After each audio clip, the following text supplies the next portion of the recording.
Story 1. I found the messages on her old phone. She left it in a box of chargers when she upgraded. I wasn't snooping. I was looking for a USB cord. That's all. The first one I read started with, "Last night was." I thought it was a boyfriend. Some high school crush I hadn't met. Then I saw the name. Not a boy from school. No. It was Daniel.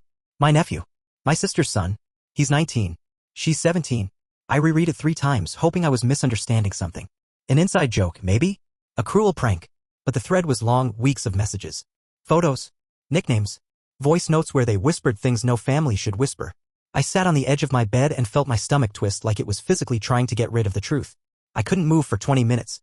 The doorbell rang and I jumped like I'd been caught. It was my sister. She was dropping off a casserole. She said Daniel was in the car. I didn't look. I just nodded, took the dish, and said something I don't remember what. She smiled like we lived in a world that hadn't just flipped upside down. I didn't eat dinner. I didn't speak. I went to my daughter's room and just watched her sleep. Her face was calm, soft, the way it used to look when she was 8 and scared of thunderstorms. I wanted to scream. I wanted to wake her up and ask if it was true. But I didn't. Because the worst part? They didn't seem ashamed. Not in the messages. Not in the way they talked. They sounded in love. Like it was normal. Like it was allowed. Today, I sat in the driveway with the engine running for 2 hours. My hands shook too hard to drive. I don't know what to do. My sister can't know. It would destroy her. But pretending I don't know? That might destroy me. Story 2. I let the cashier ring up the wrong price. I watched her tap the screen twice, once for the item, once to void the discount. I said nothing. It was just $22.49 instead of the promo price. Nothing that would spark a scene. She smirked. She thought I didn't notice. That's the part that always gets me, the smile people wear when they think they're smarter than you. I paid in full.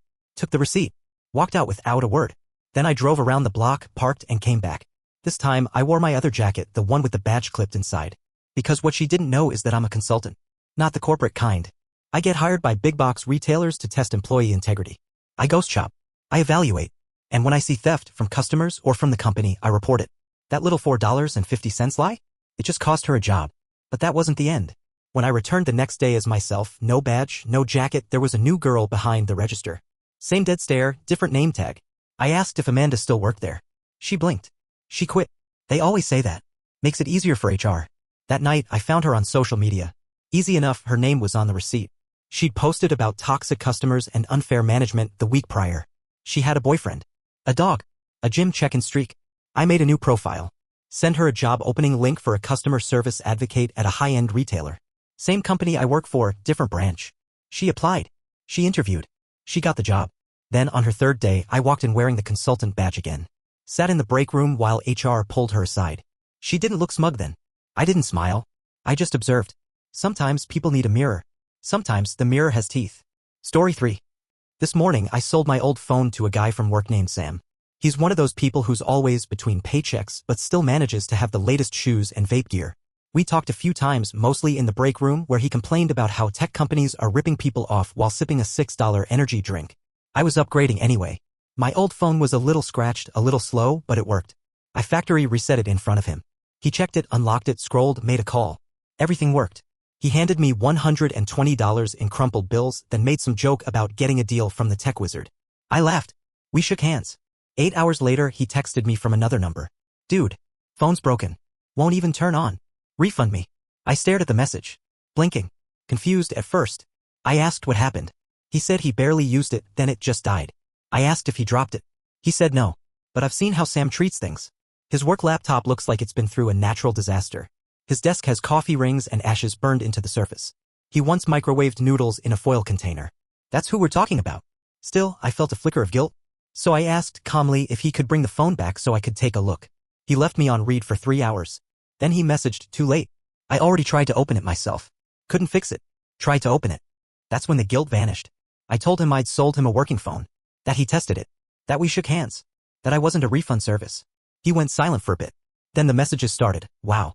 Real nice. Didn't think you'd scam a coworker? I'll make sure people at work know what kind of person you are. He posted on his Instagram story that he got scammed by a snake pretending to be helpful. Didn't name me. But the timing, the wording, it was obvious. And mutuals saw it. Someone at work actually asked me about it today. Half joking, you really stiff Sam on a busted phone? I just smiled. Said I sold him a working phone. What he did after is on him. But it's eating at me. Because technically? Yeah. It broke the same day I sold it. That looks bad. And I hate feeling like I'm being painted as the bad guy even if I did nothing wrong. But the truth? I watched him test it. I watched him mess it up. And now he's trying to reverse the timeline to make me responsible for his carelessness. So am I the bad guy for not refunding him? Or just the first person to draw a boundary he couldn't guilt his way around? Story 4. The cat had been crying in the tree since 9 a.m. I heard it through the bathroom window, one of those pitiful looping yowls that curls your insides whether you like cats or not. By 4 p.m. it was still up there. Same branch, same panicked circles. My neighbor, Claire, was nowhere to be seen. Her car was gone and her backyard looked like it always did, perfectly manicured, unnaturally quiet. I stood at my kitchen window, watched the cat pace the branch like a prisoner. Then I did something stupid. I decided to help. Not out of goodwill. Out of irritation. That cat had yowled straight through my weekend nap. My head was pounding. I figured, 1 ladder, 5 minutes, and peace. It wasn't even a tall tree. Maybe 12 feet up. I've done roof work. I'm no stranger to heights.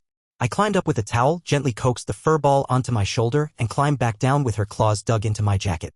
The second we hit grass, she bolted like her tail was on fire, straight through the fence and into Claire's yard. I figured that was that. Until Claire pulled up 15 minutes later and marched straight to my door. She didn't knock. She pounded. I opened the door and she went off like a firecracker. How dare you touch my cat? I blinked. She was stuck in a tree. She climbs the tree all the time. She wasn't stuck, she was basking. She'd been crying for hours. Claire narrowed her eyes. You traumatized her. She scratched up her paws, jumping off the fence. My vet says she's stressed. You had no right. I stared at her, completely lost. You're saying I'm the problem? For helping. Then she said it. Cold, precise. You'll be hearing from the authorities. I laughed. She did not. Next morning 2 officers showed up. Real uniforms, real badges. I thought it was a prank until one of them started reading off a complaint about unauthorized handling of a pet and entering private property. I explained tree in my yard, cat clearly distressed, no intent to harm. They didn't arrest me, but they took a statement. Said it would be under review. Claire, meanwhile, posted about it on the neighborhood group. Made it sound like I scaled her fence in the dead of night to kidnap her beloved animal companion. Someone actually commented, sickening. Some people shouldn't be allowed near animals. I've lived here 6 years. Always kept to myself. Now I'm the guy who grabbed the cat. The worst part? I found out later the cat was stuck. Vet confirmed it had torn paw pads and elevated stress levels consistent with extended anxiety. But Claire doesn't care about facts. She cares about control. And this? This was never about the cat. It was about me stepping into her world without asking. Lesson learned. Next time I hear the cat screaming from a tree, I'm putting on headphones and letting nature handle it. Story 5. She said it like it was weather. I haven't loved you in years. Just dropped it across the dinner table like it was an update about the thermostat or the car needing gas. I stared at her over our daughter's half-finished plate of spaghetti. 10 years. A decade of inside jokes, shared holidays, scraped knees, late-night laughs, mortgage payments, arguments over curtain rods, and whisper fights about bedtime routines. And now, apparently, 5 of those years had been pretend. I stayed for stability, she added, wiping her mouth calmly. For her. For the house. For the routine. I didn't say anything. I think my brain just stepped out. Like it couldn't be in the room for this part. You're a good provider, she said. Responsible. Predictable. That's why I stayed. Not that's why I loved you. Just stayed. Like I was a job. A long commute. A checklist she never got to finish. I asked her when she stopped trying. She didn't blink. Somewhere after year 5. Our daughter was 5 then. The math made me nauseous. So much of our life, family photos, school projects, weekend barbecues, was just set dressing for a role she no longer wanted. And I'd been reading the lines like a fool, thinking the show was still running. I asked her if there was someone else. She said no. But she said it too fast. I haven't done anything, she said. But I've wanted to. For a long time. She said it like a confession. But there was no guilt. Just tiredness. Like this was her big exhale. I asked her why she told me now. She shrugged. I couldn't keep lying to your face. That was rich considering she'd already lied to it for half a decade. She said she didn't want a divorce. Not yet. Said we should redefine what this is for the sake of our child. A quiet split. No drama. No scandal. No sudden move-outs or courtrooms. Just a slow disintegration. Roommates with shared groceries and joint custody under one roof. I said I needed time to think. She said she understood. Then she went upstairs and turned on the TV like she hadn't just pulled the emergency brake on my life. That night, I slept on the couch. Not because we argued, but because I couldn't imagine laying next to someone who'd watched me kiss her goodnight for 5 years with a blank heart. In the morning, she made pancakes. Like nothing had changed. But everything had. And now? I look at her like a stranger. Like someone who's been stealing from me without taking a single thing out of the house. Just pieces of truth. Every day. Until all that's left is the shell of a marriage we both pretend still matters. For the child. For the finances. For the lie we both helped build. And I don't know how much longer I can live in a house with this kind of silence. The kind that whispers. You were never really loved. Story 6. Her name is Renee. Mid-40s, sharp eyes, always in heels that click like punctuation marks on our tile floor. She's been coming into the tech store every few weeks for the past year, always with a question that's slightly too basic for someone who once worked in corporate IT. The first time it was about a laptop charger, then an HDMI cable, then suddenly full Wi-Fi setup advice. She always asked for me by name. I work retail. I notice patterns. And Renee was a pattern. She'd compliment my shirt, ask if I was seeing anyone, laugh too hard at my bad jokes. But it never crossed a line. Not really. Until last week. She came in wearing a crimson coat, smelling like vanilla and something warmer underneath. Said she'd finally taken the plunge and bought a high-end desktop for her home office. Then she leaned across the counter too close and said, "I'd feel safer if you came by and helped me set it up. You're so good with your hands." There it was. The first open-ended drop. I smiled. Said it wasn't policy to do home visits. She pouted playfully. "Maybe we just don't tell anyone. I can make it worth your time." That last part, it landed differently. Not flirty. Strategic. She gave me her number. Wrote it on a receipt, folded it, slipped it into my palm like a secret. I didn't call. But I thought about it. Too many times. Yesterday she came in again. Bought an ergonomic mouse she didn't need and asked if I'd gotten her message. I lied and said I'd been swamped. She said, "That's a shame. I was hoping you'd come over tonight." Then she whispered, "It's not just about the computer anymore." The air between us felt heavier than it should have. I went home. Didn't eat. Just stared at the note, still in my pocket, now smudged with sweat.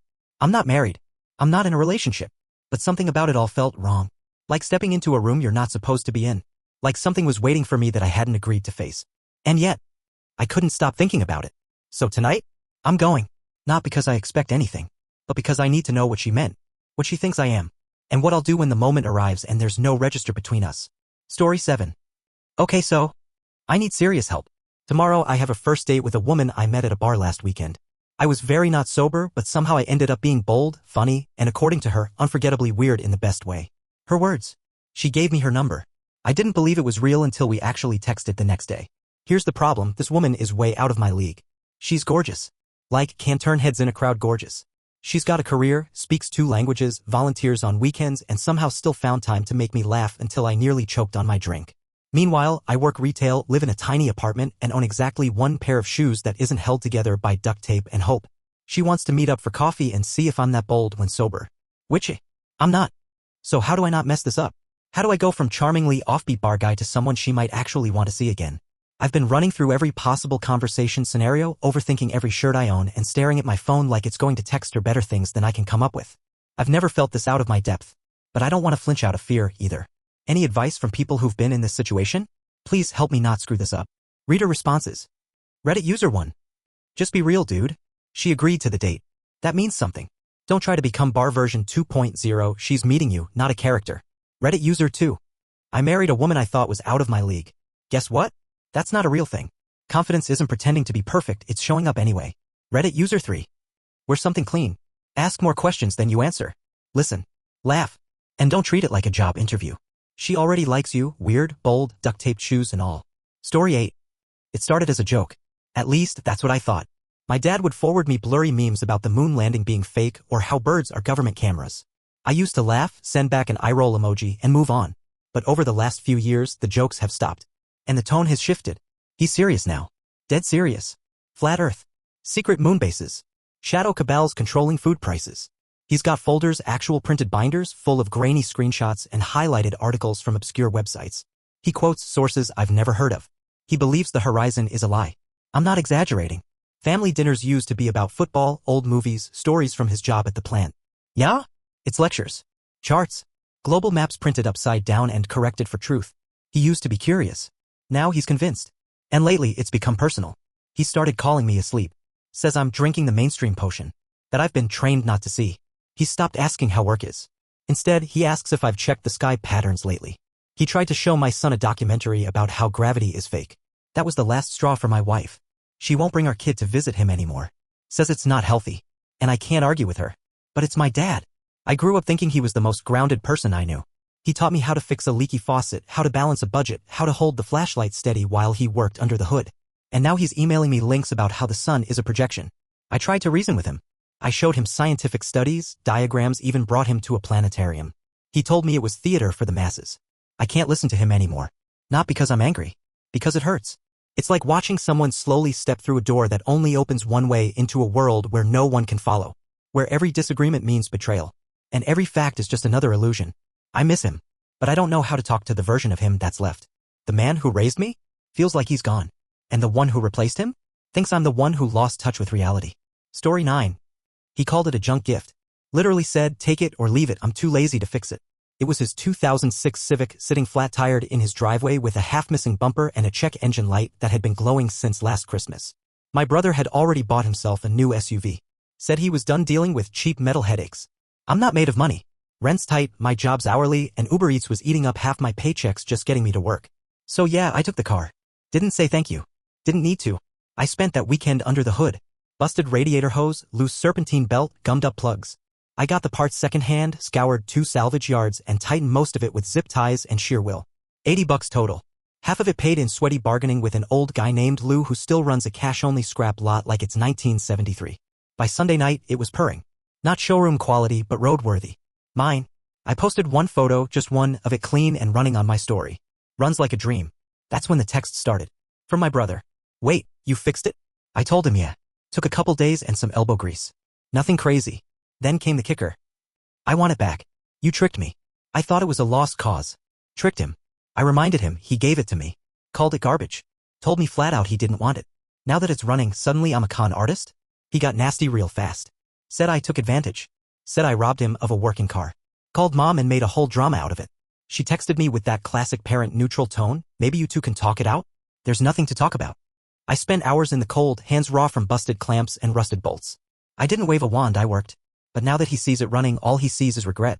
He wants to reverse time. Wants the easy version of what I earned the hard way. I told him no. He threatened to get legal, whatever that means. I told him to check the title. Still in his name, but he signed it over. In ink. I made sure. So now he's stuck. And I've got a car that runs because I believed in what he threw away. Funny how that works. Some people don't want to do the fixing, but they hate to watch you do it better than they ever could. Story 10. She always hated the car.